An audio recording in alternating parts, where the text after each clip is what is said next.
Stay up to date with all that's happening with the new national party, NNP. Send us a message via text or WhatsApp on 405-8683 with your name, email, and constituency. Stay in the know with NNP. Get updated. COVID-19 spreads from person to person through the droplets that are produced when someone coughs or sneezes, which makes it easy to spread between people in close contact. Now let's get prepared to stay healthy. To reduce your chance of catching or spreading COVID-19, practice these simple everyday preventative measures.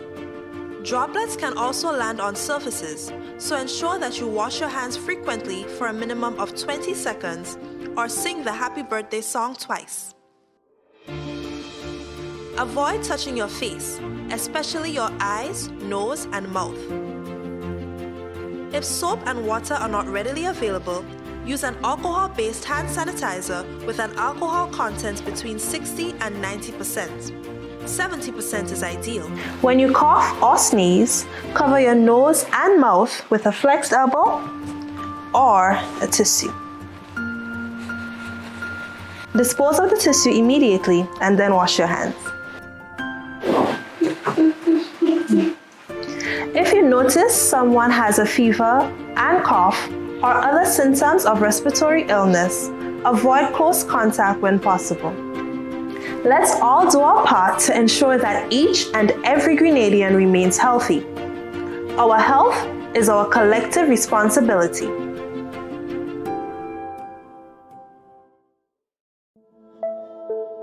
So we need to get the facts straight. How does this virus work? How does it transmit?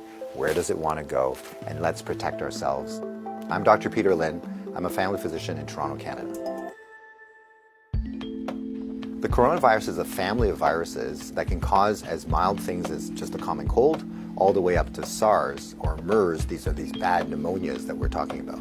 And basically what these viruses are, they look like a tennis ball with all these spikes sticking out of it. And depending on the type of spike, it allows that virus to attach to certain places. So some viruses, they have the spike that attaches to your nose. So basically you just get a common cold. But the SARS virus and this new virus that we're talking about has the spike that allows it to attach to the cells in your lung. And when it attaches there, it puts in information to make photocopies of itself. So it uses our equipment to make more viruses. I'm declaring a public health emergency of international concern over the global outbreak of novel coronavirus. Most of the coronaviruses live in animals. In this particular case, it was from Wuhan. There was a fish market where they were selling live animals. And the thought is that the virus was in a live animal, then it crossed into a human. But then what we found was that people were getting sick in terms of healthcare workers, in terms of family members that were looking after them, which now meant that the virus can pass from human to another human. Just like all viruses, it needs to reach a target, which is your lung. And it has to get there with your help. It has no feet and no wings. So therefore it needs us to move it there. So that's why we keep saying, don't hang around sneezy people because you're gonna breathe it in. And don't touch your face because that's how the virus is gonna get in. The masks are helpful, but they're not necessary because they're leaky. The ones that you and I buy basically have pockets here, so therefore the virus can get in. What the masks really do is they stop us from touching our face. If you're sick, we tend to mask you, so therefore you're not spewing out the viruses to other people sitting around you. The true people that have the real masks are the N95. Those are sealed. These are for the doctors that may be caring for the patients.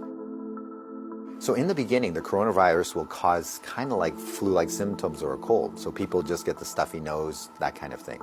But you'll understand that as soon as that virus starts manufacturing in your lung cells, they're producing all these copies of the virus, all of a sudden now you kill the lung cells. So now you can't exchange oxygen, and that's why one of the early symptoms is people get very short of breath and they tend to have a difficult time breathing, and that's why they end up in hospital.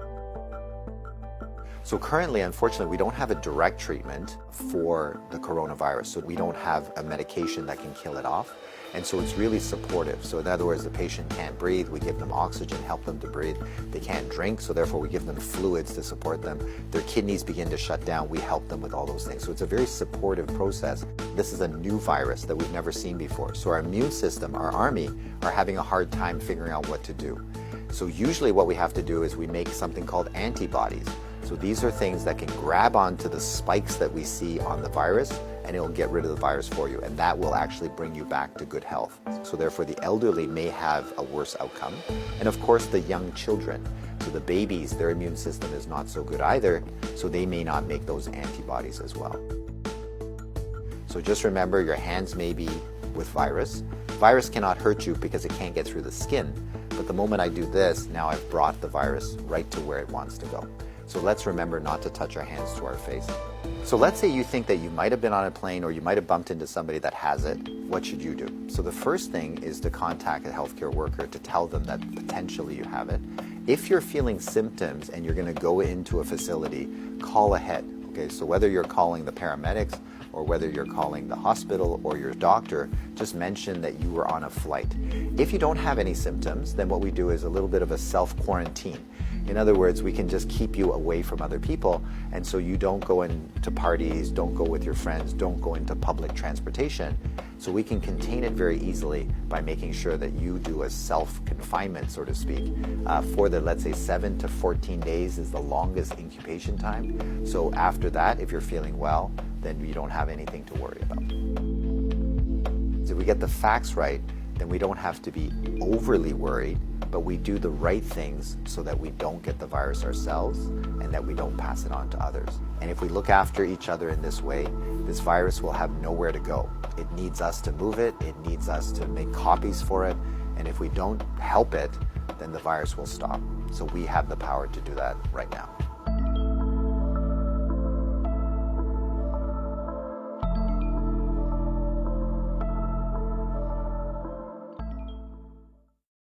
Wearing a mask will protect me from the virus. The problem is that people who wear these masks usually don't wear them properly. The coronavirus came from bat soup.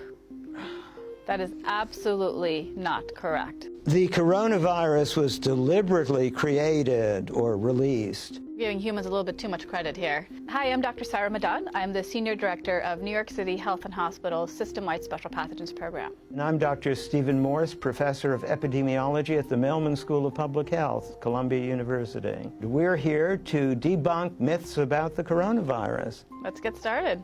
Getting the coronavirus is a death sentence. Well, there's a lot we still don't know about the coronavirus disease, but based on the data that is coming out, it seems to be a mild type of viral infection. There's a 2% fatality rate and about 18 to 20% that may be in the critical condition range. And those 2% who die are the sickest. They're in the hospital already. So even those in the hospital have probably a 98% chance of surviving. So it's not a death sentence, I agree. It's not a death sentence. Only Chinese people have the coronavirus. Well, it started in China, but the reality is that it's everyone's virus. And if it gets far enough, just like the flu, it could be anywhere. Infectious disease do not respect boundaries or borders. And for that matter, everyone is susceptible. The coronavirus is the most dangerous virus. That is not true. There are a number of different viruses out there in the world. So let's just compare it to another type of virus. So you have the Ebola virus disease, which has a much higher fertility rate associated with it. I think the official count is now 6,000 recoveries. But you know, one of the funny things is that we don't usually report recoveries when someone is discharged from the hospital. So all those recoveries, probably there are many more on the way as well. Wearing a mask will protect me from the virus. A lot of people like to think so, and of course a mask gives you a sense of security, but the problem is that people who wear these masks usually don't wear them properly. They've never really been trained. They may not know what kind of mask to wear. So there's two types of masks. One, the simple or surgical mask that you see the general population wearing, and then there's another type of mask that healthcare workers wear. It's called the N95 mask, and it's a respirator, and it is able to to filter particles that are airborne with 95% efficacy. And the one that healthcare workers wear, they have to go through what we call fit testing, and so to make sure they have a perfect seal. People who may think they want to wear an N95 find it very uncomfortable after a while, so even if it's well fit, it's then especially hard to breathe through. And the mask is really for those that are infected with the actual coronavirus disease, not so much for a healthy individual. So things that actually proven to be effective is washing your hands often, with 20 seconds, as well as obviously if you're sick, staying home. So a number of other public health measures that actually are proven to be extremely effective. The coronavirus came from bat soup.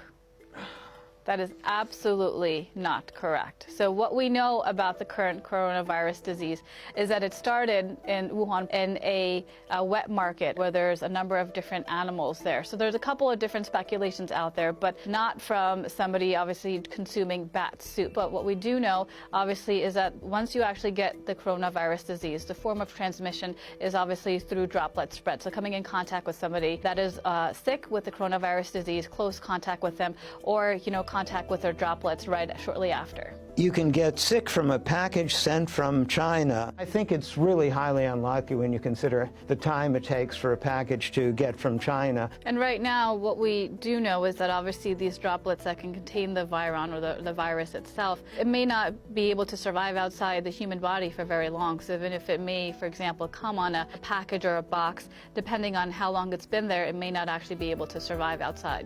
But we still don't know.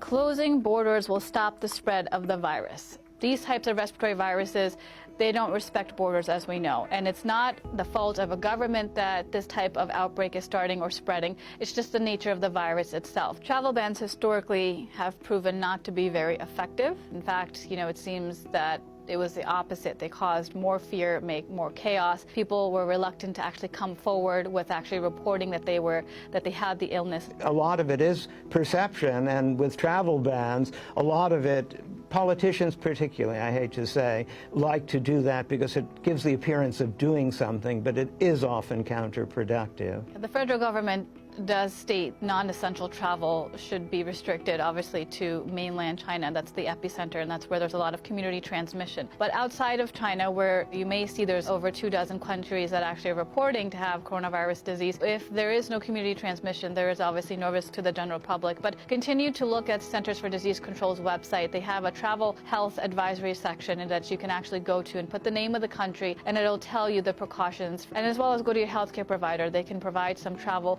guidance to you if you need to travel to various areas that may be reporting outbreaks of coronavirus disease. The virus only affects older people. Well, that's kind of half true. It affects everybody, even children. The older people, however, are the ones who are more likely to have severe disease or more serious disease. So all of us older people have to be careful, but it affects everybody.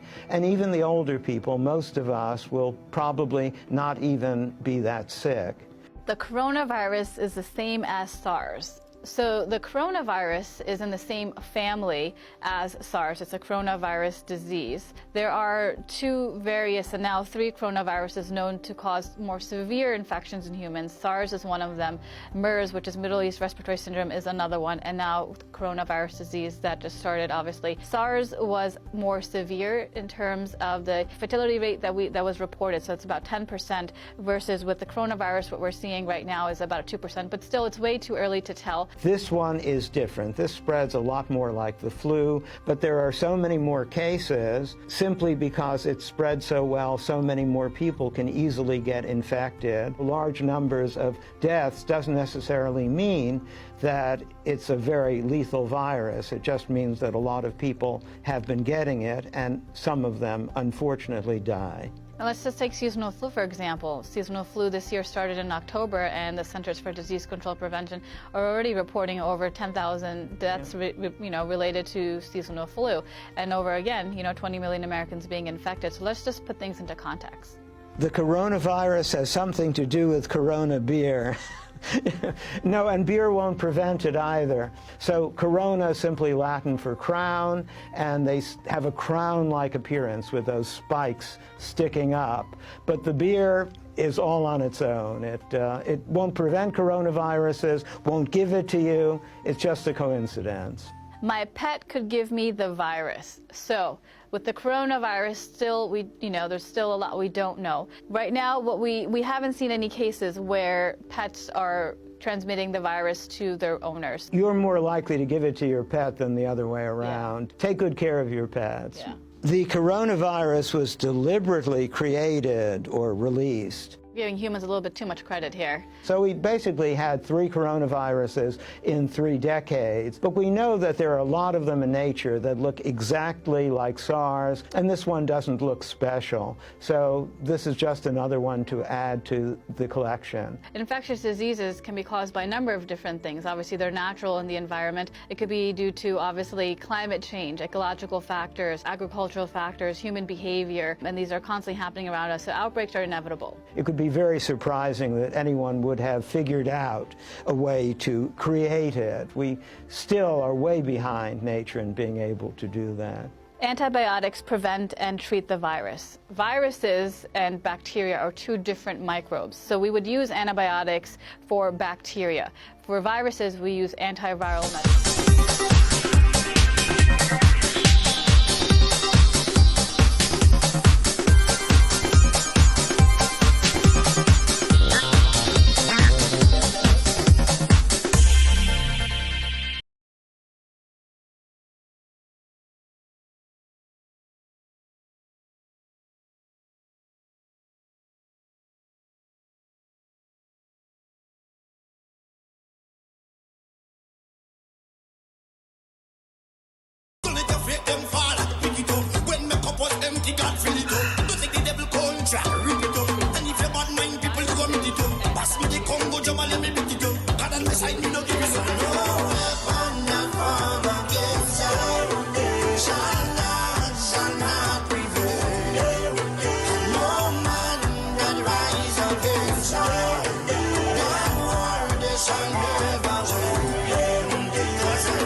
And you heal my broken heart. Even some of my friends turn enemies, and they pray for right to fail. I remember you gave us your only begotten son, but we gave him the word of grace. Send down your warriors with the hello. They carry down to the end of days. No matter how the devil tries to me, unto you my soul I will give. Father, I know this time is coming. I can see the high tide raise. Without you there is no other. Could there be that really myself?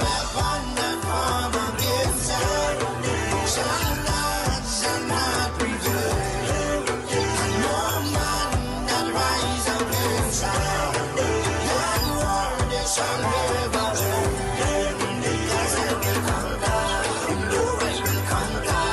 Yes, I will conquer, conquer them. Shut up, run and let's conquer. No I will conquer. Shut up, rise up and conquer, conquer them. Shut up, man. I am a champion. I am a warrior. So who are you to tell me that I cannot make it? Who are you to tell me that I am not the greatest thing that God ever created? Good morning, good morning, good morning to all of our listening audience. You're listening to Hard Talk Grenada. A special good morning to those of you joining us on 97.5 City Sound FM, 89.5 CRFM, 92.9 Sister Round Radio broadcasting from Hillsborough, Carriacou, and of course 94.9 WeiVybz Radio out there in Brooklyn, New York. A very special good morning to those of you joining us on the live video. Remember to like the live, share the live, get everybody involved in the conversation. It is Wednesday, so we do open the lines from the very beginning, so you can call in. Tell us what you're thinking.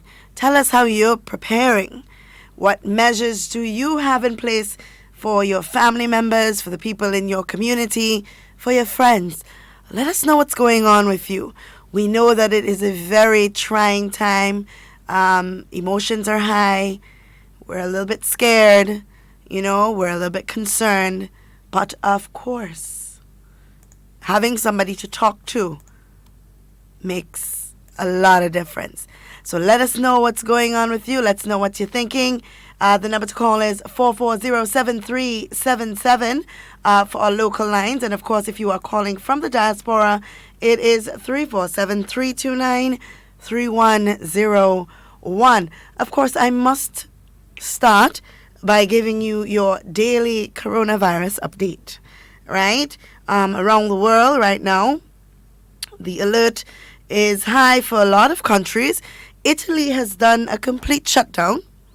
They have advised no travel in or out of Italy, and people are complying. Persons are staying at home, and they seem to be taking that hard and fast approach to managing the virus. All right. Currently, we are at 121 countries and territories. All right. I know it's listed here that there's only one conveyance, but as of yesterday, we received report of another cruise vessel that currently docked in California with some 30 persons infected with the virus. All right. But we do have 121 territories and countries around the world that are currently nursing patients affected by the virus. Top on that list still remains China, of course, because they would have been the hub for the virus, and they would have seen a total of 80,790 cases thus far, and that is to date. We also have Italy, Iran, South Korea, Spain, France, Germany, and of course, right up there is the USA, all right, with 1,016 cases. So, of course, we have to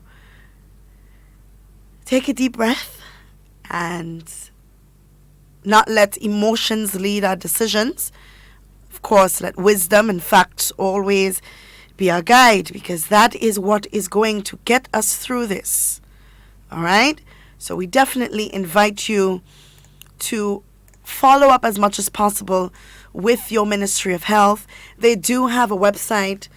Government of Grenada does have a very active webpage where you can get information, where you can remain updated on what is happening around the world as it relates to the coronavirus. As we heard yesterday, there will be no cruise ships berthing for now in Grenada, which I know is a sigh of relief for a lot of us who would have believed that from the very beginning it should have been done. But now we have something else to consider, which is the livelihood of the people who depend solely on this industry.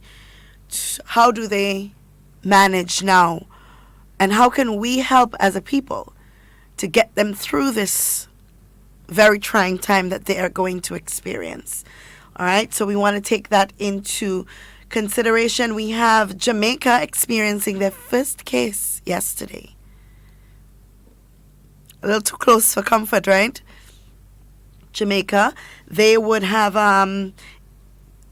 had their first case with a national, I believe, from the UK. So it's a Jamaican national, came in from the UK on the 4th of March and would have tested positive on the 9th of March for the virus. And now, of course, they are trying to, or would have already located all of the people who that person would have come in contact with to ensure that it doesn't spread further. So as I've been saying from the very beginning, our question now is not if or why or how. Our question must be when And are we as individuals prepared for this time? What have you been doing to prepare yourself and your children and your family? What steps have you been taking? Our Prime Minister met yesterday with people to discuss the effects that this would have on our trade, because of course we have to expect that. The world is being affected. Of course, we will be affected as well. So we must now move forward to figure out how we're going to be affected and what we must do to keep our families ready. You know, have you been stocking up on supplies in the event that there is a shortage? You know, there is currently a shortage of hand sanitizers. We have shared and we have spoken about ways in which you can make these things at home by using your aloe vera gel and alcohol above 70% and these things. Have you been making steps to source these things? Or are we just sitting at home waiting for something to happen so that we have another reason to say that the government didn't do enough? You know, we got to make moves. We got to make moves. I mean, we're saying that we are concerned as a people, and as right we should be. But as concerned as we are, what are we doing to ensure that we are prepared for this eventuality? We can't just sit at home and say that the government must protect us and sit down and say that they must close the borders and we are not doing anything ourselves to protect ourselves. So we have to be mindful. We have our first caller on the line. Good morning, caller. Yes, good morning to you. Hi, good morning. Sometime. Have a great day. Mm-hmm. So we are very concerned. I am very concerned. And you could bear me out here. My subject over the years is employment, expansion of the economy, creating jobs for expenditure. And my baby is the tourism sector. I have been doing this for quite a number of years to rescue this country, because without tourism, we doom, you know. And so those people who might be saying, well, stop ships, I don't think they're aware that if we shut down the tourism industry, what will happen to us? We will be in a very precarious situation. So let's not hope. Let's try as much as possible to keep this industry going for now until this thing is over. You see, but the question is, what do we do? I think we know what we have to do. All of people know what they have to do is to take care of themselves in terms of the building their immune system. We know that. But sometimes it's just how much it costs to do that. And that's what we have been pounding over the years. Expansion of the economy. You see, sometimes I see certain things that a lot of people can't see. So when I see something, some people get upset with me. But I'm seeing this thing playing out in my mind. But I'm saying it in advance so that we'll take note. Prepare our people by providing jobs, give them so they could get a salary, and so they'll be able to take care of their health in particular, and other things fall in line. So what we have to do now is just to protect our system, and whatever happen, because it will come here anyway. It will come here. Yeah. But let's not pray for the tourism industry to shut down, because if it is shut down, that is our last hope. Will be doomed, because there is nothing else that will be able to carry us, because we're not export-oriented. So we'll be in a lot of trouble. All right? Yeah. Have a good day, ma'am. All right, you as well. Thank you so much.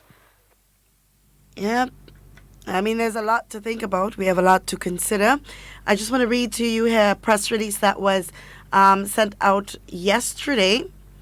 And it reads, warning to avoid non-essential travel to Italy, Iran, South Korea, China, and Germany. It says the government of Grenada recommends that Grenadians avoid all non-essential travel to these locations. widespread respiratory illness caused by COVID-19 has been reported in Italy, Iran, South Korea, China, and Germany. If you must travel to or from any of the above locations, please note the following. You will be quarantined for a period of 14 days upon arrival into Grenada. If you are not a Grenadian national or resident. If you are not a Grenadian national, you will be refused entry. So I want to read that again because a lot of people are still of the thought that we are accepting people from these places. So let me read again. If you are a Grenadian national, you will be quarantined for 14 days. If you are not a Grenadian national, you will be refused entry.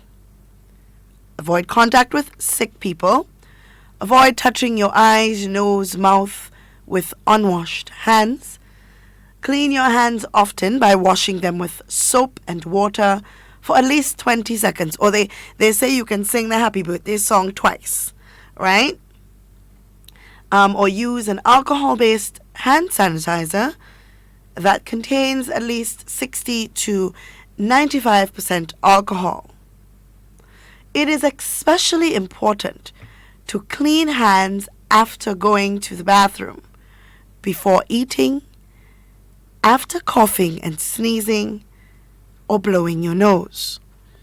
Supplies of hand sanitizers, tissues, and other hygiene products may be limited, so consider bringing them with you. Avoid traveling if you are sick. Please note the 5 countries listed above are those identified today, March 10th, as high risk, where local transmission is widespread. The travel advisory is subject to change. All right? Which means that more can be added. It all depends on what's happening. To crumble to the flow, the spears will fall. I've been made and sealed with love, but time to battle, I'll fight them all. I felt the whips and remember chains when my sword has been forged by my father's flames. Fight your fears and heal your pain, and victory will be in your name. I used to be weak, but I'm not weak no more. From the strength of my ancestors, deep down in my African core. And please keep in mind, those of you, like myself, who is recovering from the flu, please be mindful because, remember, you're already not 100% healthy, like me. So you want to keep in mind that stay home. Don't try to share the colds with others. You know, if you're sick, try as much as possible to get a sick leave, stay home, recover so that you are good and healthy, you know, because it wouldn't be a nice thing to have the flu and then the coronavirus on top of that, right? So take care of yourself. Do the things that you know you're supposed to do. Wash your hands as they would have recommended when you go to the bathroom. You want to ensure that you open the pipe, you wash your hands, you leave the pipe running, get a tissue, dry your hands, and then use that tissue to close the pipe and then open the door, right? Because you don't want to open the pipe with dirty hands and then you're still closing the same dirty pipe with your clean hands, right? And you want to ensure that you stock up. Like they said, the essential things may be limited. So it's best if you walk with them. Some of them stores like Sunshine and so on, they have these travel size bottles and so on that you can put your little hand sanitizer in. You can put your soap in, you know, and these things. So you can walk with them. All right? You just want to be mindful of what's going on. We have another caller on the line. Good morning, caller. Hey, good morning, Ms. Duncan. Hi, good morning. Here, Ms. Duncan. Look, when you're looking at information, and correct information is important, essential. And I will say public education is key and important to people. And I would say to people, if we say that we care and we love people, we have to give our children, we have to give the public the right information. Don't give them false information to mislead them. And if we say we can love people, we have to lead them to what is the path of righteousness. And that righteousness is to give them the truth. Let them know what is exactly going on. Right? But see, many times though, some of us want to mislead, give people false information. But then what we're doing, we're giving our children the correct information. But our neighbor children, you want to mislead them, don't worry, it doesn't come in. And I would say, God, the word God say, love, we have to love our neighbor. The same information you're giving your children to prevent them from getting the virus, we should give our neighbors, everyone. Our neighbor is not only those around us. Our neighbor is everybody. I would say, instead of spending to lambast and to criticize one another, let us give us the right information that will save people's lives. And public education and the right information is important to give out to people. So, Ms. Duncan, you have a wonderful God bless you. You too. Thank you so much for your contribution, caller. I want to give you all a joke. So I'm recovering from this flu, and with it comes a cough. Last night, or the night before, my daughter and I sitting in the living room watching a movie. And,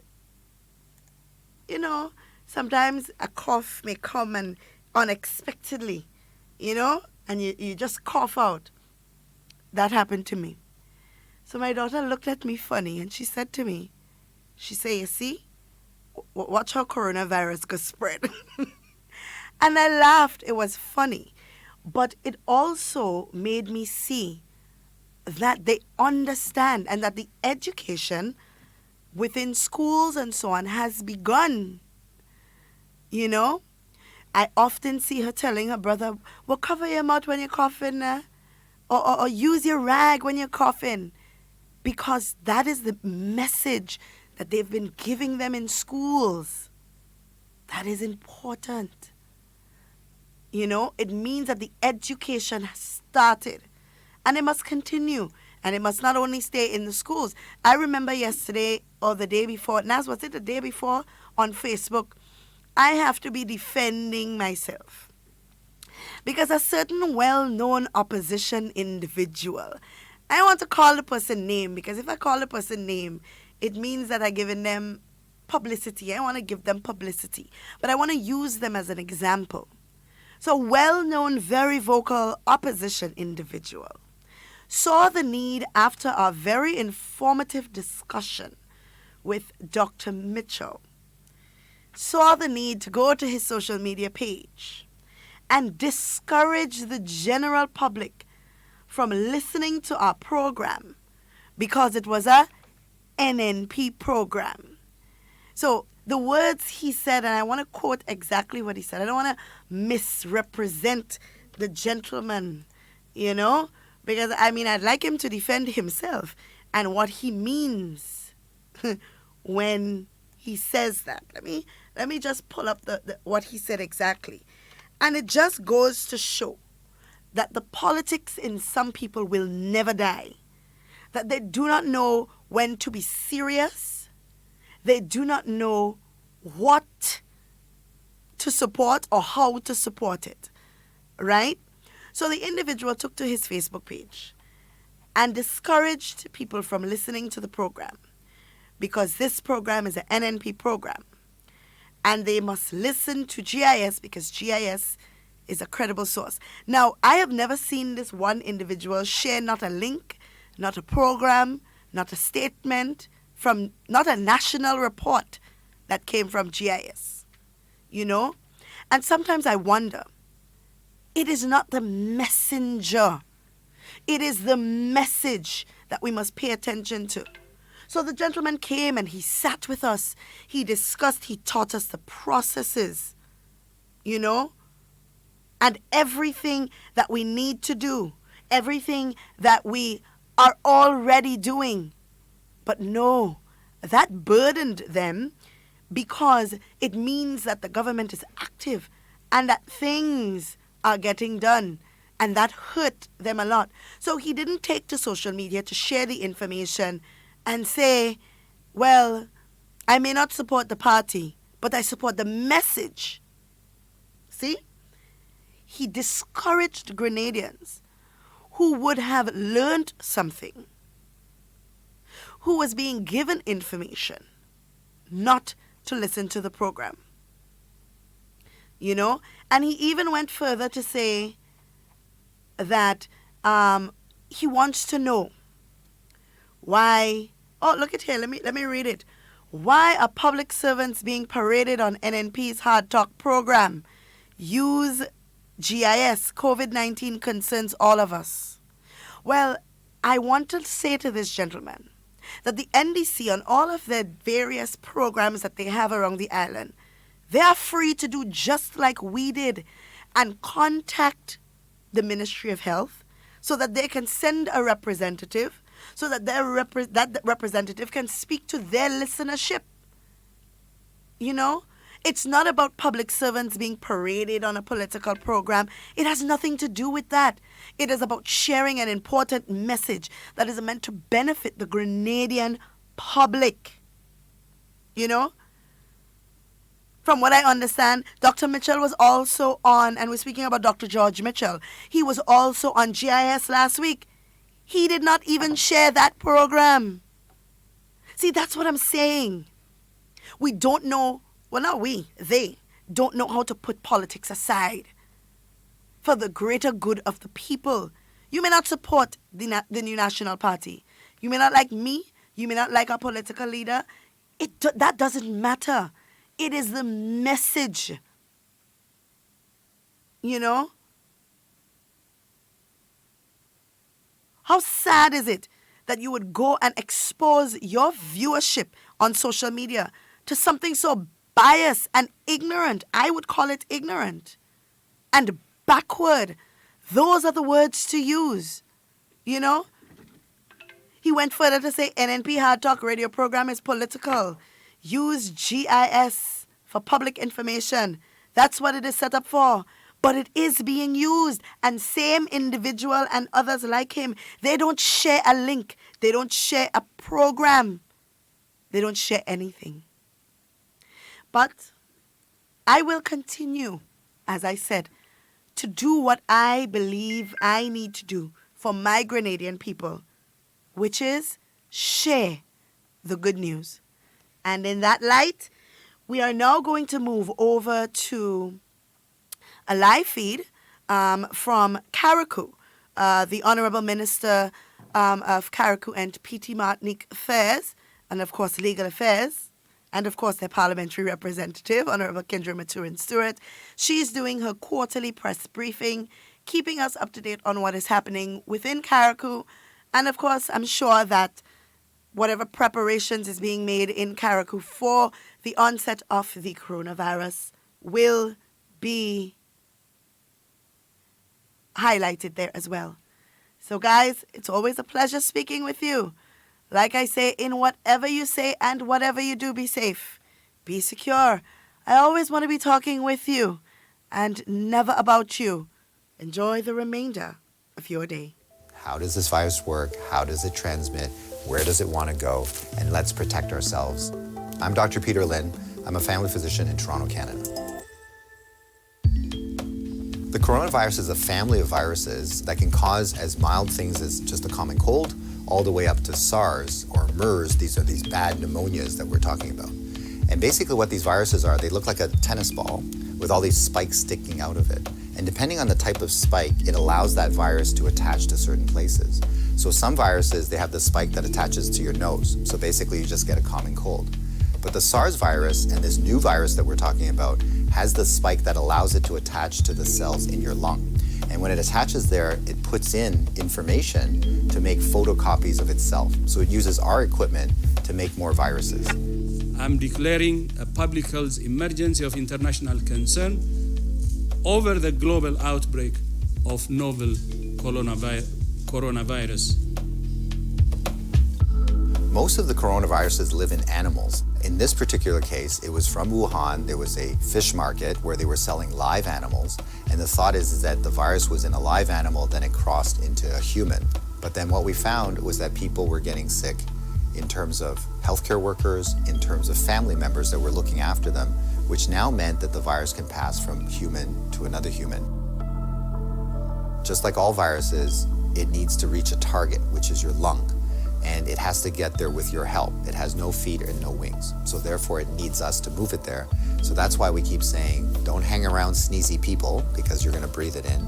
And don't touch your face because that's how the virus is gonna get it. Okay, good morning to members of the media who are present here with us this morning, and to those of you who are listening.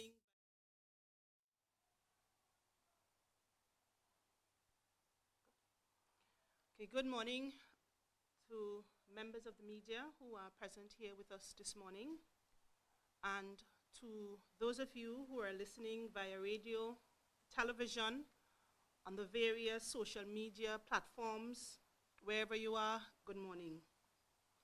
I take this opportunity once again to provide the people of Carriacou and Petite Martinique with an update or progress report on some important matters and initiatives as it relates to Carriacou and Petite Martinique over the last few months.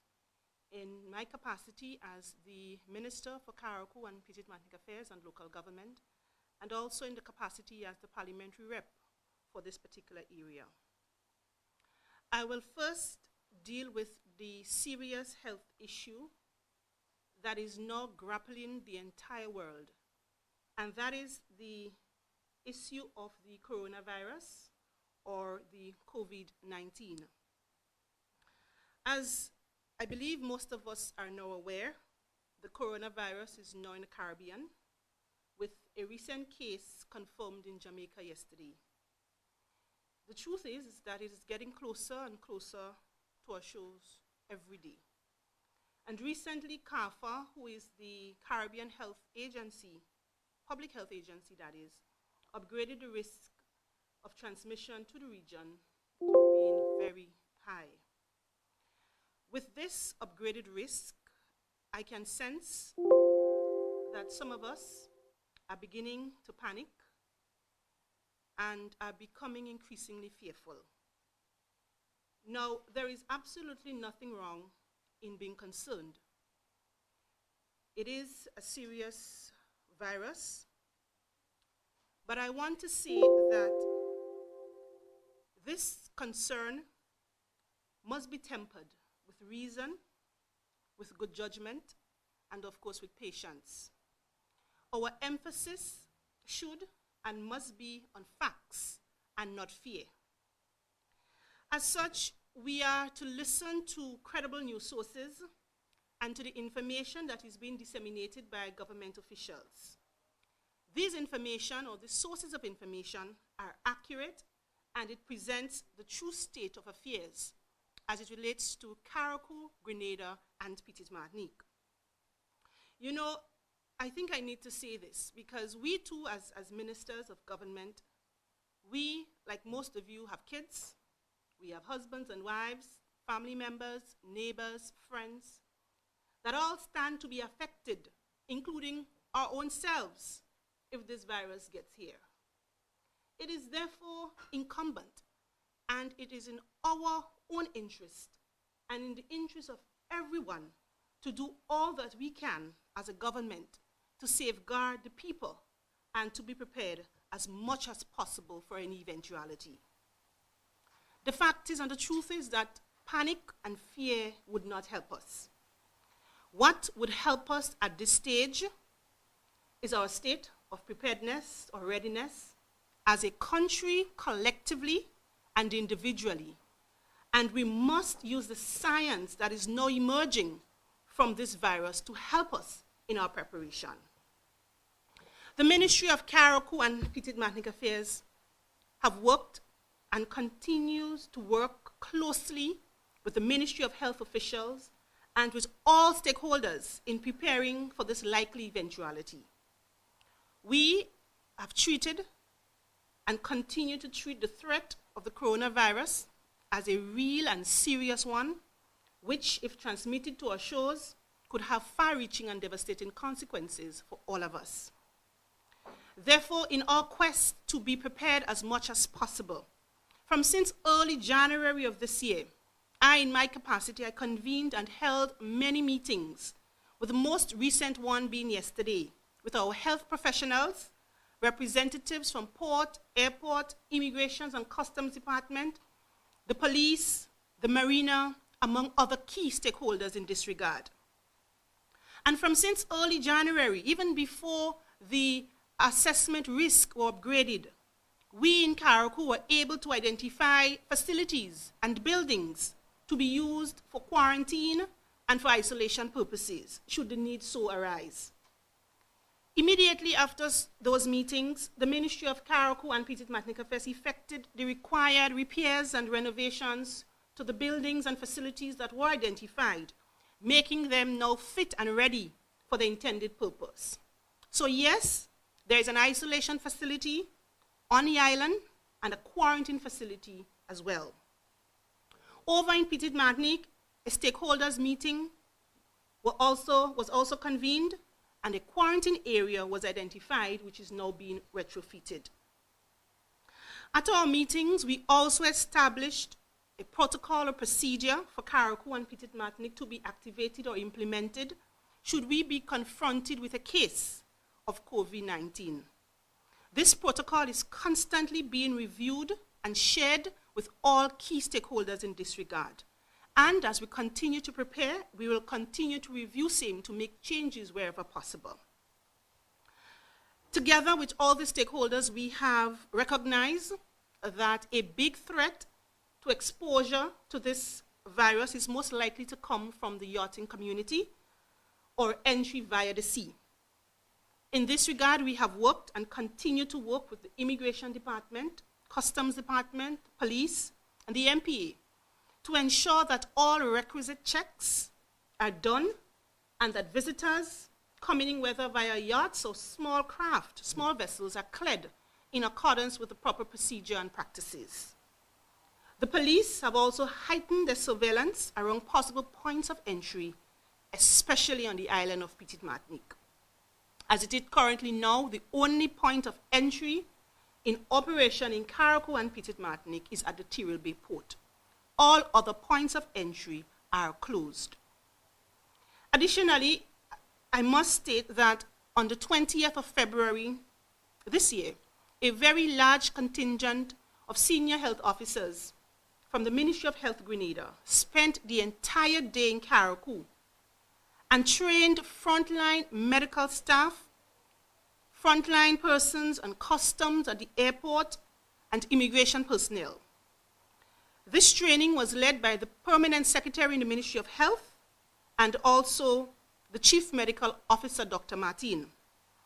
There was live presentations and demonstrations were done on how to wear the personal protective equipment, and also various present. We do have a sufficient or a large quantity of personal protective equipment on all stations for use by all frontline workers, especially at the General Hospital.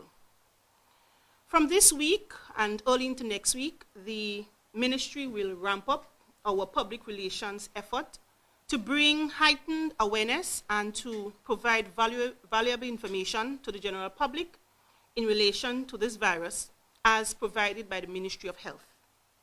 A special forum on the issue is being organized by both ministries for next week. Information as to date, time, and place will be so communicated. Additionally, we have started and we will be reaching out particularly to our senior citizens and other persons with grave health conditions to ensure that they are armed with the information and they are best protected, since they seem to be the ones most vulnerable or likely to succumb to this particular virus. I also want to announce that in our effort to be prepared and to get ready, that on Monday, Dr. Tyrone Davis, our district medical officer, was appointed the COVID-19 coordinator for the island of Carriacou and Petite Martinique. And he would basically assist in the further coordinating our response and preparedness mechanisms that we have in place. The ministry will continue to work closely with him, the Ministry of Health, and with all the stakeholders to help to prevent and to contain, if the needs to arise, the respiratory virus. As such, while the government is doing all that we can do, of course, the onus is on all of us to take personal responsibility for our own health and wellness. Simple things such as washing our hands regularly with soap and water, the covering of our mouths when coughing or sneezing, the avoidance of touching our faces, our eyes, nose, mouths, among other things, will and can assist in the prevention and control of the spread of infection. And this is something that we will be upping our public relations to ensure that people understand that they too can take a personal responsibility to ensure that we minimize the risk of this dreaded virus.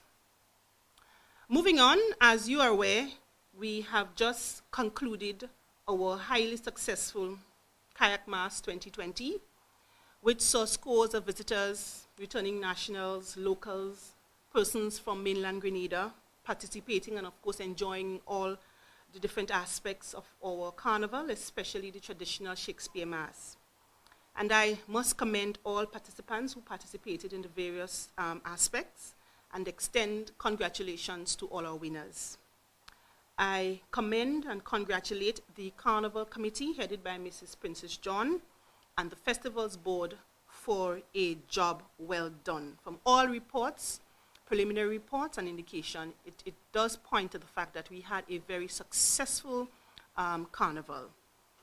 I must also commend the officer in charge of the Carriacou Police Station, that's Superintendent Issa Pear, and other members of the Royal Grenada Police Force for a job well done in ensuring the safety and security of thousands of persons over the festival.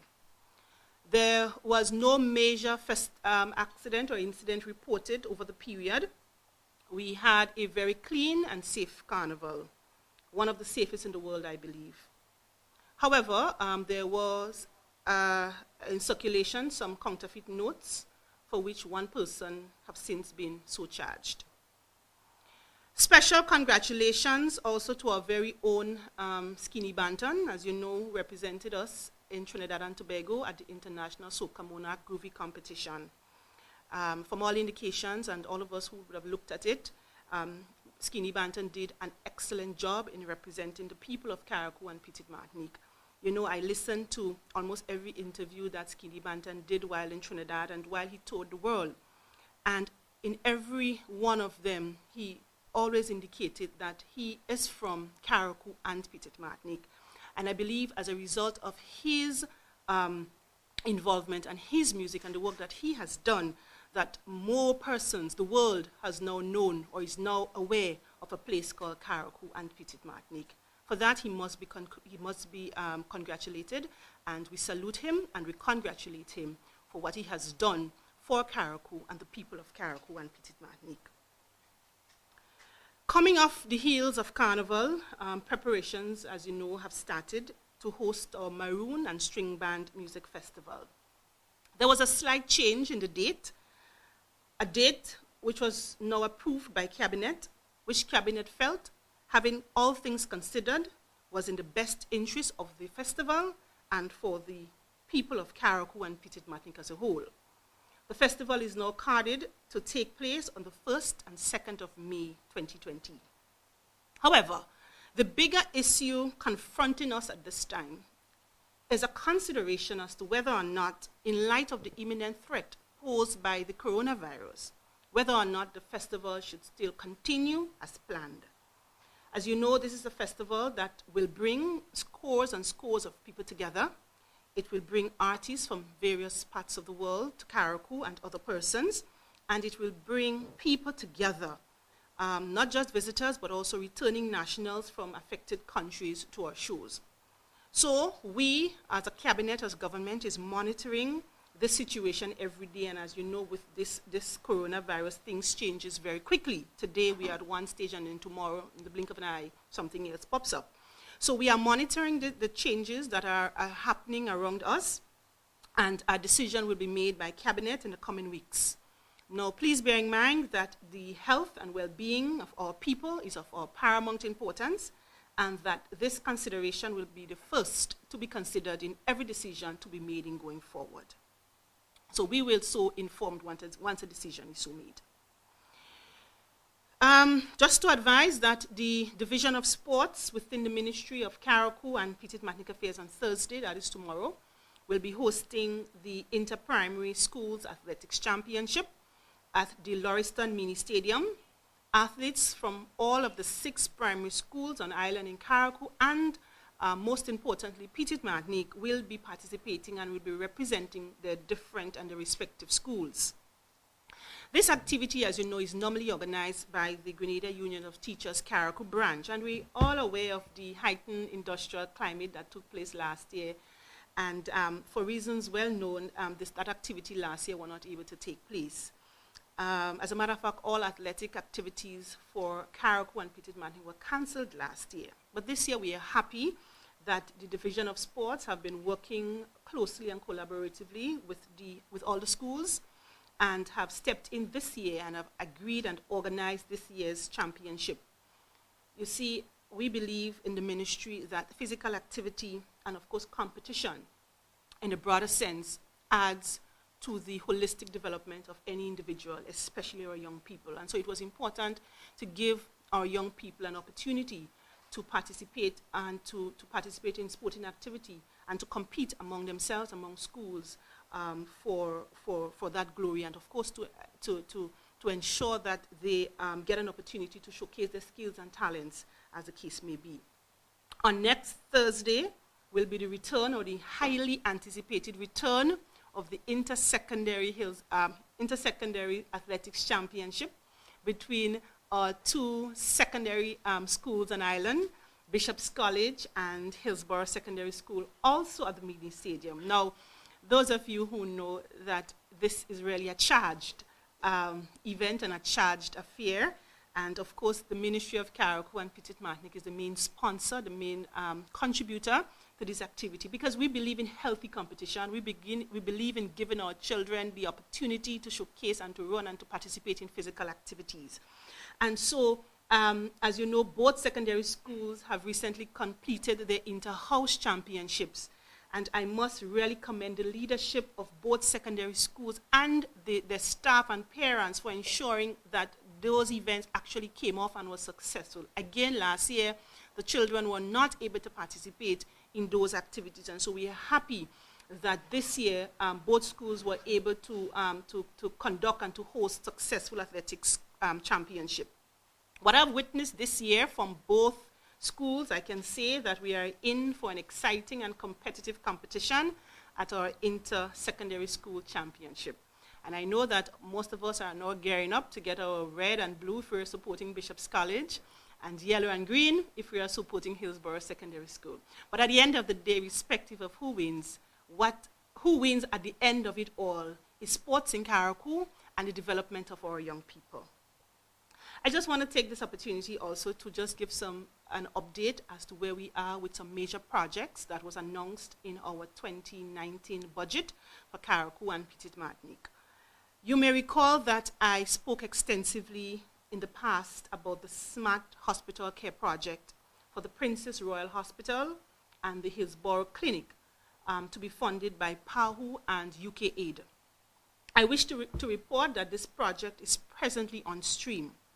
The contract was awarded to Beckmack Construction Company in the sum of US $1.8 million, and that company is now in possession of the Hillsborough Clinic site. In order to accommodate that, we had to move the operations from the Hillsborough Clinic site to the Leicester Clinic. So most of the operations are now taking place at the Leicester Clinic. With respect to dentistry, that was moved to the hospital at Bel Air. Work on both the clinic and the Princess Royal Hospital will be done concurrently or at the same time, with the hope that very little disturbance or inconveniences will be caused to the operations at the hospital during the process. Now, what is the scope of works that will be taking place there? For both facilities, repairs will be done to the electrical and plumbing, of course, to introduce measures that will conserve water and save energy.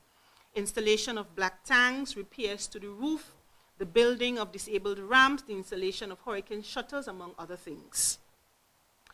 You may also recall in the past that I also spoke extensively on the project to construct a state-of-the-art modern emergency operations center at Bel Air, Carriacou, to be used by NADMA, Carriacou, a project sponsored by the United States government through the U.S. Embassy and the U.S. Southern Command.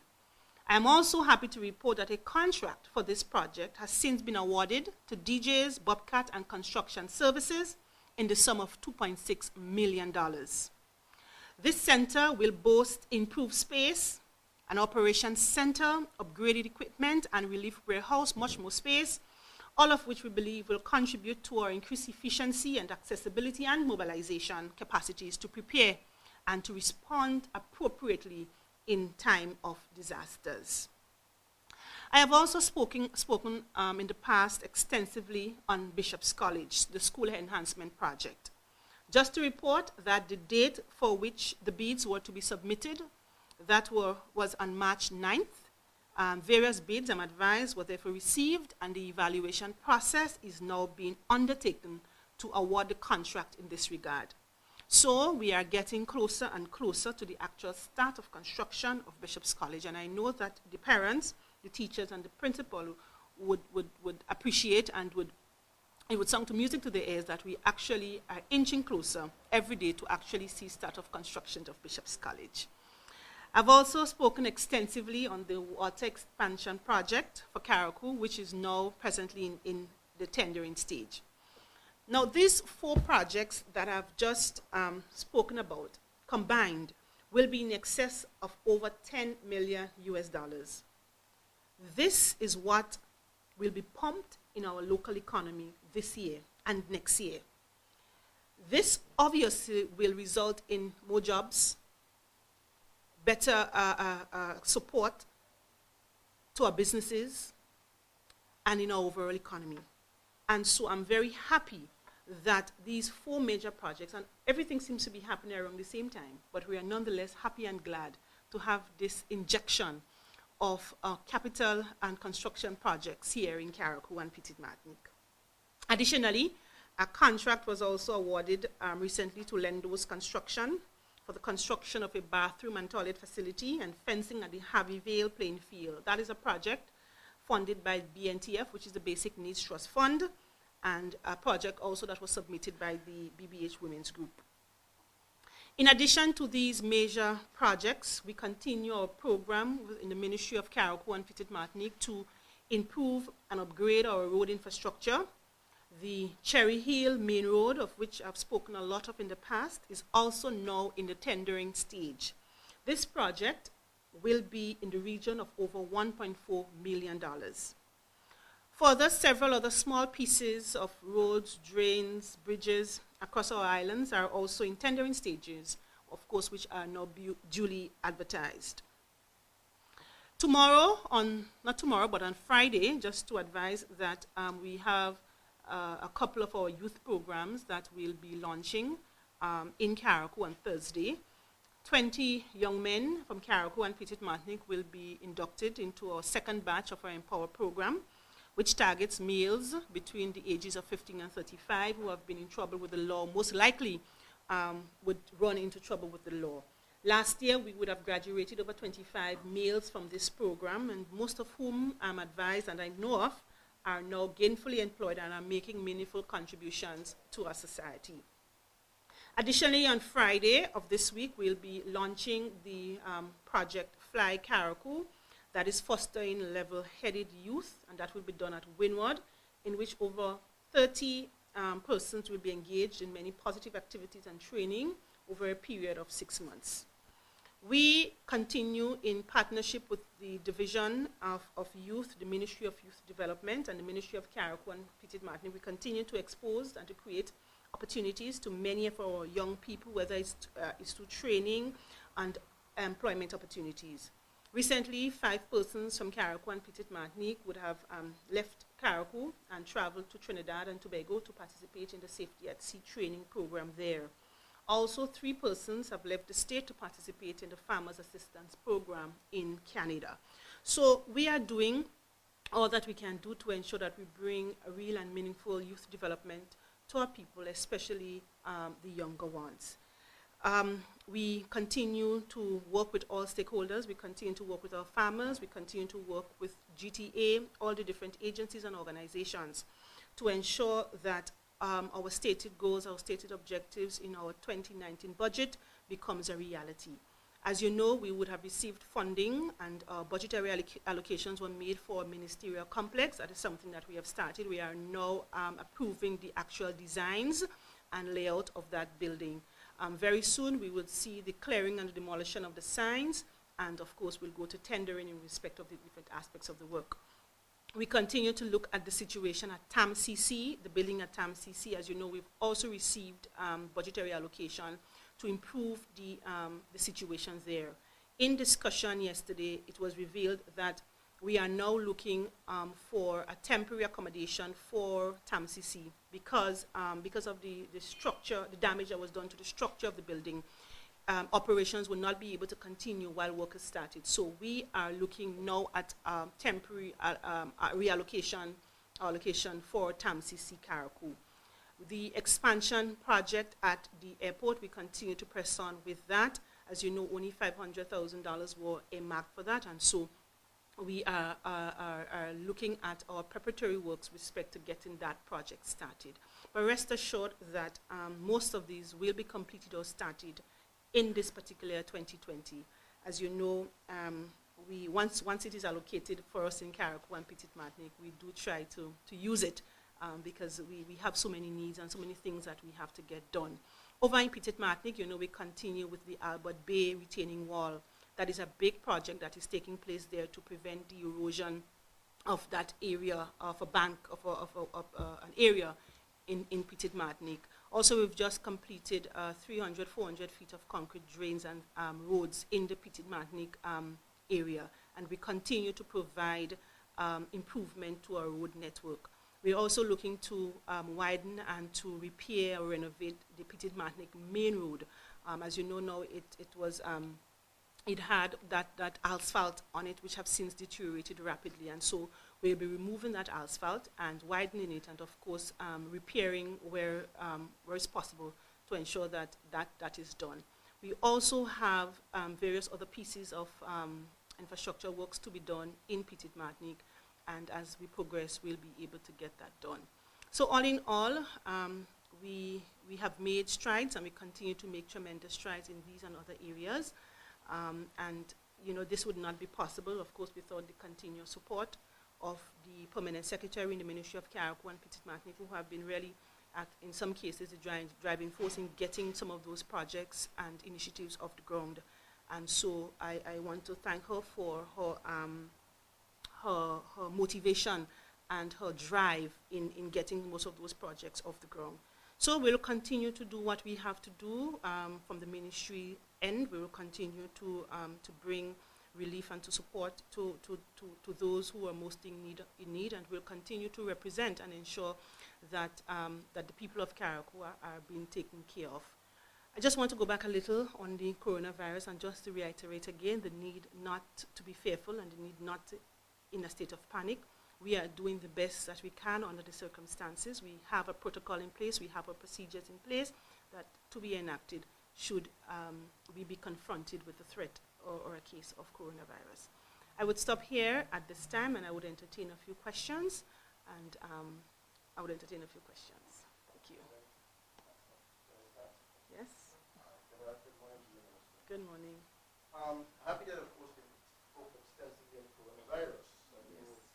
The biggest thing the world has ever seen. Yes. Matter of fact, they're saying World War I and II. Some countries are locked down, like Italy. Yes. You know, for example, there's a debate coming up on Sunday, presidential, in the come to the Democrats. Yes. And no audience is allowed. That's the magnitude of what we're dealing with. You spoke about I was coming to the issue of the elderly, but you Yes. spoke about it. And Yes. of course, there are plans in place Plans to in- raise the awareness and bring it to them. Yes. You mentioned 3 facilities that have been currently been retrofitted to house quarantine people. Those, of course, if they are suspected of carrying the virus. Yes. Can you tell us exactly the locations of the 3? You mentioned one in Peter Martin, 2 in Carriacou. Well, I can say that the quarantine area for Carriacou would be at the hostel building at Bel Air. If you go there now, you would see that we would already install a step on the outside rather than one have to access it from the downstairs. That section of the building can hold up to at least 15 persons.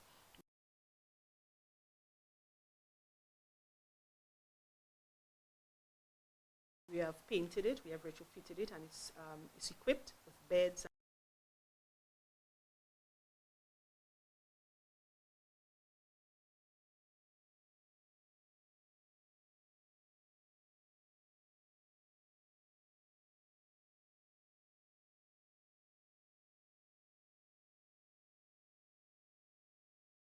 And other medical equipment.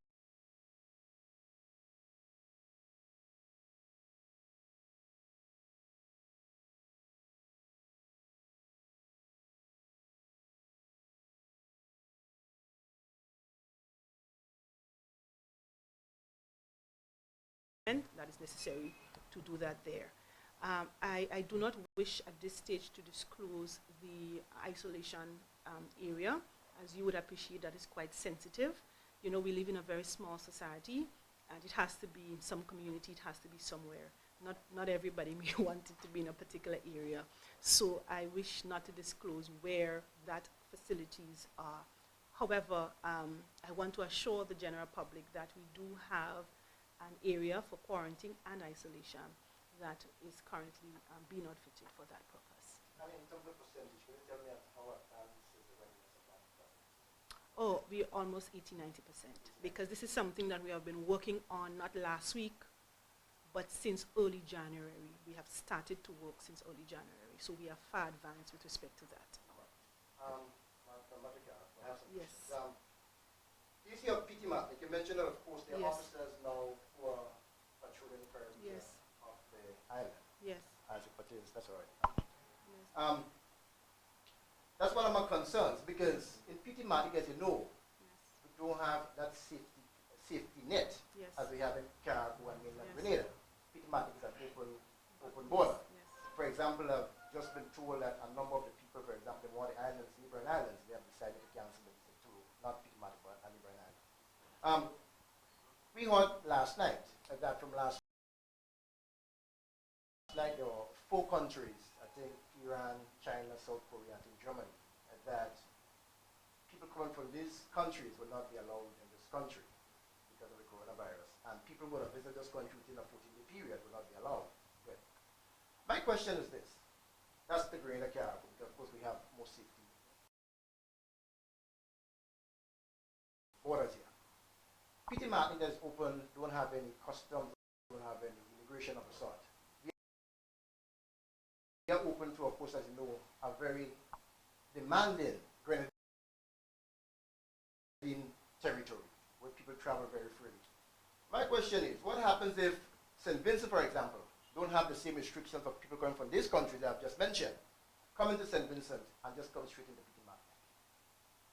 So that's an area of concern. I think that, of course, we have to have better checks and balances there now, because as I'm talking to you, just about an hour ago, someone called me from Peter Martin, and of course was saying that might be a rumor, of course, that there are 2 or 3 yards there, people are sure. One of them is saying that, of course, there's somebody on board displaying some kind of flu-like symptoms, and I'm saying that, of course, Peter Martin can be better protected. Because the greater concern about this is not just for Peter Martin, but for the entire country. Because as you know, we might quarantine people coming into our country. And Peter Martin cannot come to the Grenada just like that. We're not in quarantine, so we have to be careful about that. My other question to you, Minister, is we speak about quarantine and we speak about, of course, the facilities. My question is for land and sea. Let's say we discover someone coming in at a port in Carriacou on the airport, and the person been screened and realized that they're carrying the symptoms. What level, what kind of transport we have? Do we have a retrofitted vehicle to take them to? So we do have those arrangements in place, what is to be done, what the port has to do. We would have designated ambulance for that particular area. Even at the hospital, 2 or 3 nurses have been identified who have been trained in those areas to handheld thermometers and other things that are needed on the port to detect and to, of course, help us in that regard. So if the officer on the port were to detect somebody, the protocol would say what next to do. So they would probably call the Code V hotline or call the ambulance, call the hospital, and then the process would take place. So we do have that in place. And just to go back on the issue of Petite Martinique, in our discussions, we also felt that Petite Martinique was quite vulnerable as well. And that is why in the very early stage, we convened a stakeholders meeting in Petite Martinique that was attended by the chief community health nurse from Grenada as well, where we did a presentation, we did everything. We also identified the area for quarantine. We also identified the medium of transportation that would take place between Petite Martinique and Carriacou. We are working with the Coast Guard. We are also in discussion with other vessel operators to ensure that we have those things in place should the so need arise. Everything is not yet finalized because, as I indicated, the situation is so fluid. It changes so quickly. So we are working with that. One of our concern is what happens on PSV. As you know, PSV is not within our territory. And half of the amount of persons that works daily, that travels PSV daily back and forth, it's a lot of persons. And PSV basically hosts international guests. So we had a concern with respect to that as well. What we did, we invited the owners and operators of PSV.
Recently, the Prime Minister announced a $2 million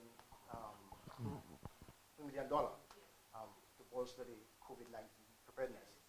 Could you tell us maybe how much is allocated for Carriacou and Petite Martinique? No, well, it is not allocated based on constituencies. It is allocated as a general response. But obviously, I speak about the isolation unit, I speak about transportation, I speak about other things. Obviously, we hope to get some of the complete preparedness, but it's not on a constituency basis. It's for overall, for the entire country, the entire state of Grenada, Carriacou. Issue of maybe just consider that part of the safety net program. I did an interview with our leading pharmacist here, right? And she said that, well, the pharmacy in general, that they have run out of the items that are needed to to ensure that people are properly protected against the COVID-19.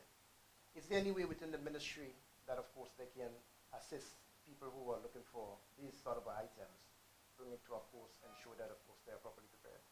Well, I can tell you that there's a scarcity of these items in the entire world, as it is now. Everybody's grappling and fighting for this equipment.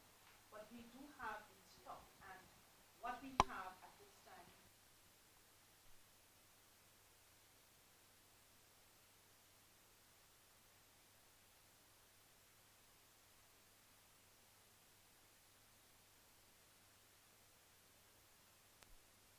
also make our own hand sanitizers. I'm not sure how true that is, but I've seen different videos and different ways of making hand sanitizer. And let us remember that the safest way to combat this spread of this virus, Patterson, is through practicing basic hygiene, the washing of our hands, the covering of our nose and faces, because coughing or sneezing, and things like that.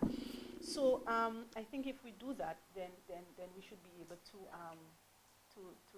deal with it as best as we can when we come. But rest assured that we are taking the lessons from other countries now who are now grappling with it, who are now dealing with it, in order to help us better prepare for that eventuality. My final question is this, like, a sister to one question. Apart from the $2 million budget, just last night that the country received 25 for the corona. Yes. Have we gotten to that? Not as yet, but rest assured, Mr. Palace, with my representation, nothing gets past me. We will ensure that as much as Grenada is prepared and have the items and equipment, we will just get the same. There's no question about that. As a matter of fact, when the team came from to visit Carriacou, from the senior officials, from the ties, and we did not promote what we were doing because, again, we did not want to raise persons' expectations and panic and fear. So we did it in a very tempered and moderate level. Now that the risk has increased, now that we are surrounded by it, now that it's in the Caribbean, we will know at this stage up our public relations as to what we were doing, etc., and going forward. But while we weren't making noise, we were doing everything in the background so that at this stage we can say that we are somewhat prepared for that eventuality. So as they look through the river mirror and see, of course, how fast it's spread, not a matter of Yes, well, it's a matter of when, but it's a matter of if, or not a matter of if, but a matter of when. Well, let's hope that the when does not happen. Let's hope that the when does not. But we have to be prepared just in case the when happens. So it's going to be a hurricane tonight, but it wasn't purpose. Well, I won't say hurricane because if we're prepared, no, I'm saying in terms yes. of the analogy. In terms of the analogy, we are preparing for it. And part of that preparation is identifying, going to our communities with the health professionals, because they have a good idea as to where they are and who has chronic illnesses and diseases. Also with our social development team, we'll be identifying those senior citizens, whether it's through the geriatric program and other programs, to ensure that they are vested with the information and that at least they, of course, if things get really sticky, that they limit visitors and travelers to their premises and even at homes.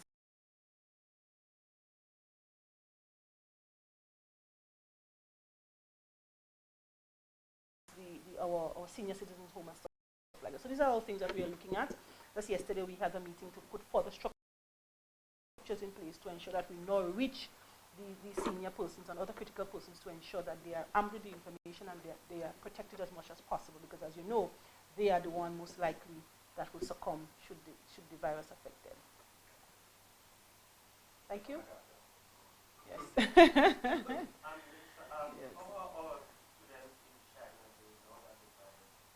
Well, I'm in contact with 2 of our students. By environmental conditions. NAWASA continues to improve the quality of its water supply through state-of-the-art water treatment systems and trained, experienced staff. NAWASA preserves our health and quality of life. NAWASA, committed to meeting customers' needs. From St. George's, Grenada, this is the... All right, and we are back. Of course, that was the quarterly press briefing from the parliamentary representative for Carriacou and P.T. Martinique. There seems to be have been some disturbance at the end there, so of course we apologize for that, of course. But the meat of the message has already been given.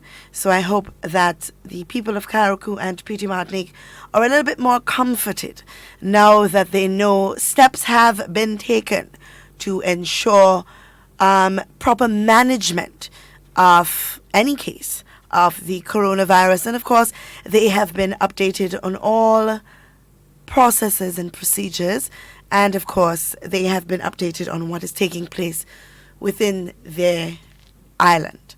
All right, so we definitely want to make note of that. Of course, we are definitely running down on time. We could probably take one call. Let us know what you guys are doing out there preparing for the onset of the coronavirus. How do you plan to manage your household, your families? How are you dealing with this? I know it's a stressful situation. Let us know how you're dealing. In the meantime, I do want to give you some tips, of course, from the World Health Organization. They advise strongly against shaking hands and hugs. I know we're happy people. Yesterday, I went to my daughter's sports, and I keep shaking my head because she hugs everybody. You know, she's just such a free spirit. And I said to her, I said, baby, well, why do you keep hugging everybody? She said, well, mommy, everybody just knows me and I like everybody. So I have to give them a hug. And if I tell them no, it might hurt their feelings. And I don't want to hurt anybody's feelings. So I said, well, sweetheart, you have to explain to them that in this time, even though you want to give them a hug, it's not advisable. So, you know, we have to come up with new ways. So, of course, they say you can greet people with a wave, a nod, or a little bow, you know, instead of that physical contact. And remember, social distance is approximately 8 feet away, right? So, you don't want to go in a place that is way too crowded. Everybody is in close proximity, you know? And of course, you want to ensure that you follow all of the tips that are necessary to keep you safe. Wash your hands. Ensure that you use your hand sanitizers and so on. Take your vitamins. Take your minerals. All of the things that you need to do. We've been saying it over and over here, day in and day out, and we will continue to say it because it's important, you know. And of course, when you have somebody that is affected, be kind. You know, we have a tendency of attaching a lot of stigma to things, but you want to be kind, you know. You want to encourage them to keep doing things that they enjoy in a confined space. Read, watch TV, exercise, you know, because confinement can really play with your mind. So you definitely want to encourage each other. You can't get the coronavirus over the phone, so give them a phone call. Find out how they're doing, you know. Ensure that you keep them updated on information. And of course, most importantly, provide calm and correct advice to your children. I cannot reiterate that enough. Provide calm and correct advice to your children. Don't send them to school saying, watch, yeah, coronavirus going on, they don't touch nobody, don't talk to nobody. No, that's not the right way to deal with it. Give them the correct information and give them the tools to deal with it. Show empathy with those who are affected. Learn about the disease to assess the risk and adopt the practical measures needed to stay safe. And we all know what those practical measures are, right? Wash our hands, cover our face when sneezing, or sneeze into our elbows, cough into our elbows, all right? Wash your hands before, during, or after preparing food. When caring for the sick, before eating, after using the toilet. And of course, when your hands are visibly dirty, you want to ensure that you wash your hands. So guys, the most advice I can give at this point is that we stay safe. Encourage each other. Be your brother's keeper. And be mindful that this virus is not an attack on humanity. So it means that you still have to be civil with each other. Because after all is said and done, and this virus has run its course and passed through, we still need each other. So let's respect each other's opinion. Let's encourage each other. Let's not create stressful environments that puts people more at risk. And let us do the right thing and share the facts as they become available. It's always a pleasure speaking with you guys. In whatever you say and whatever you do, be safe, be secure. I always want to be talking with you and never about you. Enjoy the remainder of your day. COVID-19 spreads from person to person through the droplets that are produced when someone coughs or sneezes, which makes it easy to spread between people in close contact. Now let's get prepared to stay healthy. To reduce your chance of catching or spreading COVID-19, practice these simple everyday preventative measures. Droplets can also land on surfaces, so ensure that you wash your hands frequently for a minimum of 20 seconds or sing the happy birthday song twice. Avoid touching your face, especially your eyes, nose, and mouth.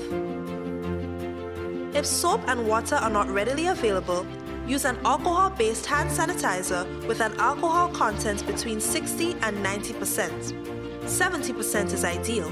When you cough or sneeze, cover your nose and mouth with a flexed elbow or a tissue.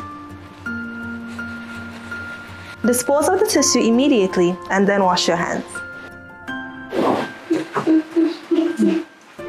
If you notice someone has a fever and cough or other symptoms of respiratory illness, avoid close contact when possible. Let's all do our part to ensure that each and every Grenadian remains healthy. Our health is our collective responsibility.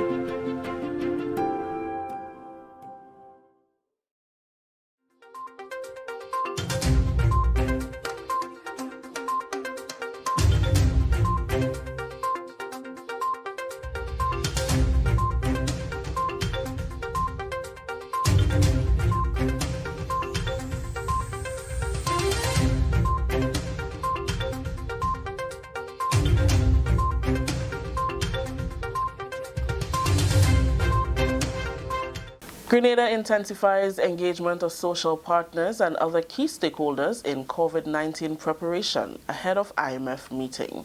We'll have details to this story and more in the national report.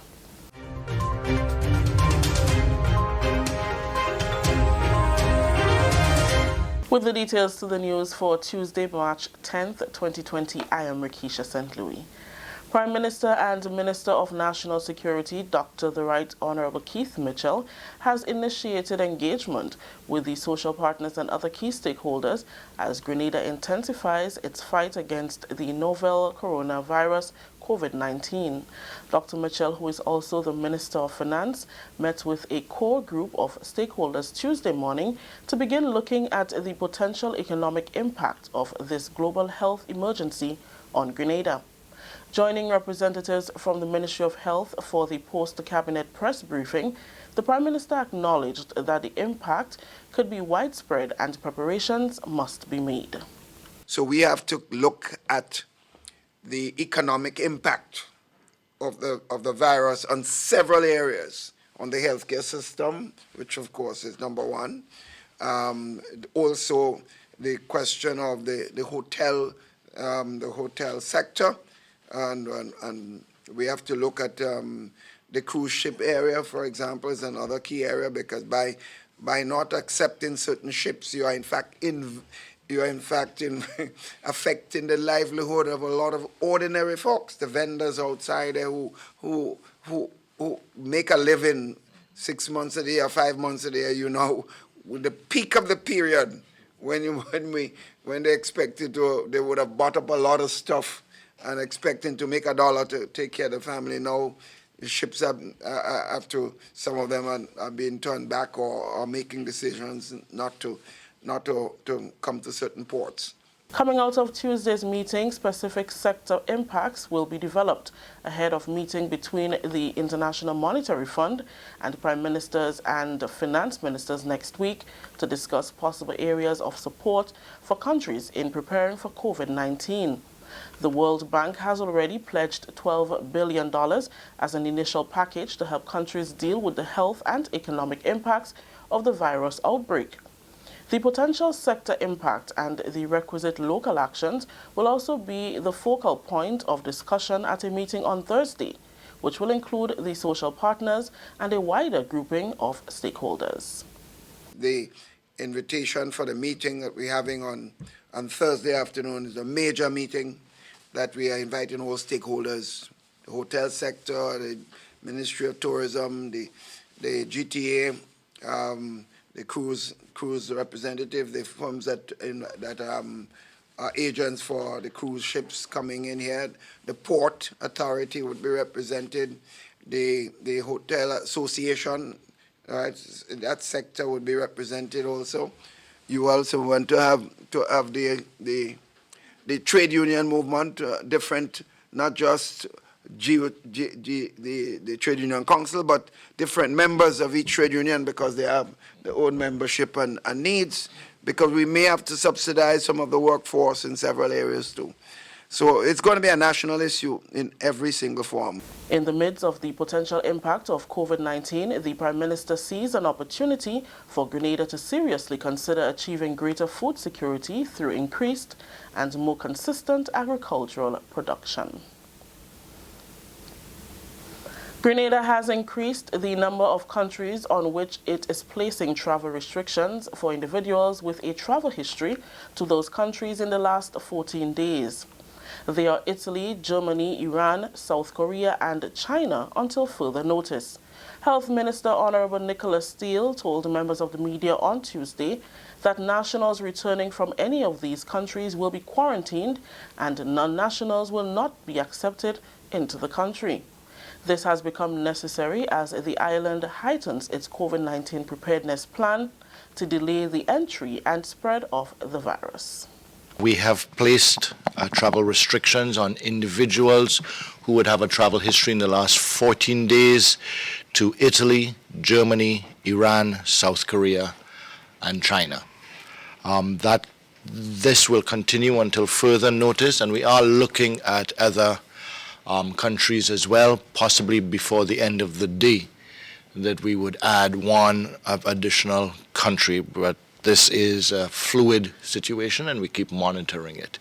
That would mean that Grenadian citizens and residents of Grenada who have a travel history from any of these countries, if they return back to Grenada, they would be quarantined for 14 days.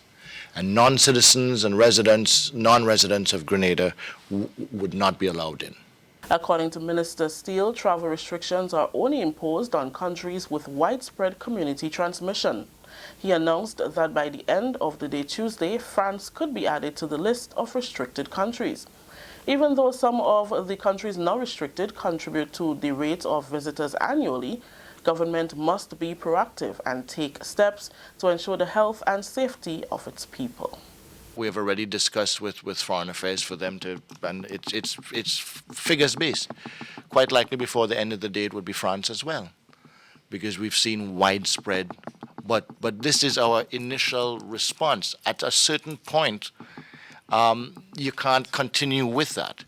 We are doing this because, in our opinion, this will help delay what is quite likely and inevitable. and help us to be prepared, more and more prepared. But at a certain point, you can't close off the whole world, because you need to allow your own people to come back home too if they want, and those countries will be sending them back home quite likely. But for the time being, we are implementing this policy. Other islands are not, but we are. And yes, the majority of our tourists also are from those destinations. Meanwhile, Jamaica has confirmed its first imported case of COVID-19.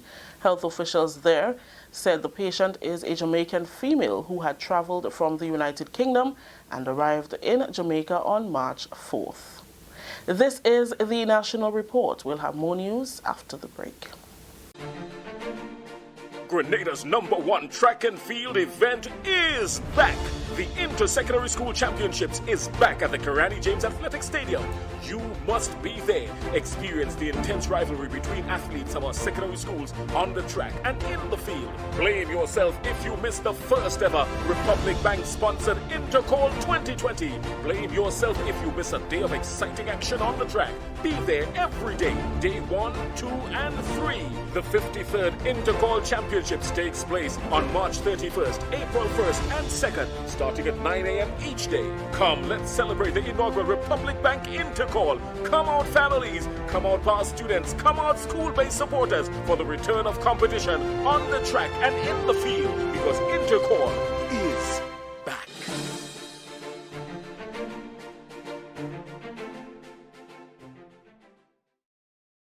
Welcome back.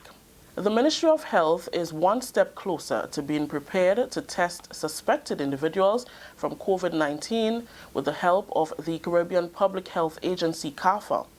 Health Minister Nicholas Steele announced that Grenada now has 25 test kits to commence testing when the need arises. He explained the process through which suspected individuals will undergo and CARFA's role in ensuring the results are shared in a timely manner. If we suspected somebody of having COVID-19, we would test them. With this swab, it's inserted in the nose. This test tube is sent down to CARFA. We have 2 protocols set in place for that as well. If it is where we think there is community contact with that person and we need to know immediately, we have arrangements with RSS aircraft to come collect the test and bring it immediately to CARFA.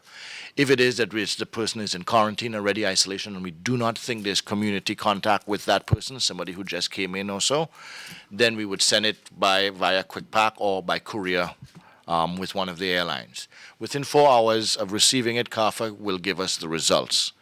Once we have those results, then we will make a decision based on if they're negative, then the person can go on. If they're positive, then we act accordingly.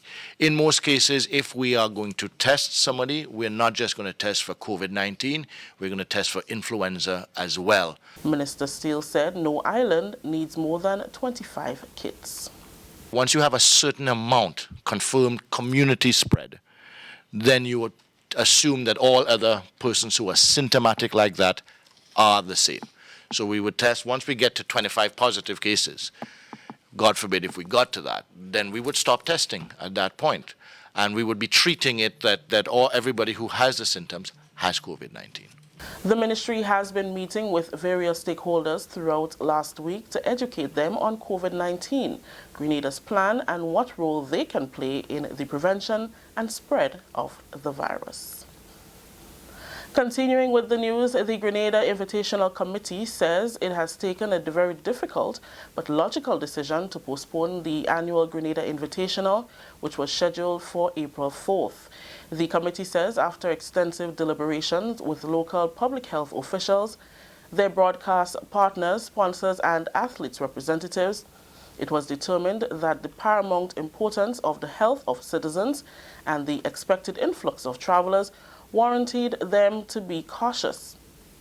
The committee issued a statement Tuesday saying, and I quote, Grenada Invitational will, as the rest of the sporting world, monitor the global conditions and, along with track and field governing body, World Athletics, and our broadcast partner, a new date for the meet will be announced once the COVID-19 is no longer a threat and normalcy in travel and other routine activities is returned, unquote.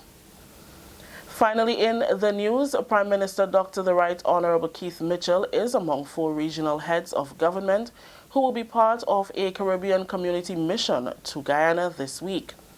Dr. Mitchell announced Tuesday that he will join CARICOM Chairman Honorable Mia Motley of Barbados, Honorable Ralph Gonzalez of St. Vincent and the Grenadines, and Honorable Roosevelt Skerritt of Dominica for the one-day mission to Guyana on Wednesday. The mission is part of efforts at the CARICOM level to call for a peaceful and lawful completion of the electoral process in Guyana. Dr. Mitchell said, and I quote, "The CARICOM mission includes some of the longest-serving heads of government in the region, and together with the chairman of CARICOM, we are hoping to impress upon the political parties in Guyana the need to allow the democratic process to prevail.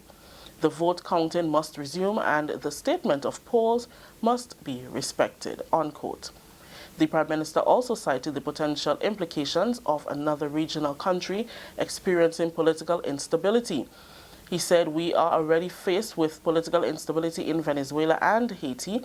Adding a third country to this list could help to undermine our position as one of the safest regions in the world. We therefore must do everything possible to resolve the situation, not only in Guyana, but also in Haiti and Venezuela." That story just ended the national report for today, Tuesday, March 10th. Let's recap the top story. Grenada intensifies engagement of social partners and other key stakeholders in COVID-19 preparation ahead of IMF meeting. On behalf of the entire news team here at the Government Information Service, I am Rakisha St. Louis saying thank you for joining us. Until next time.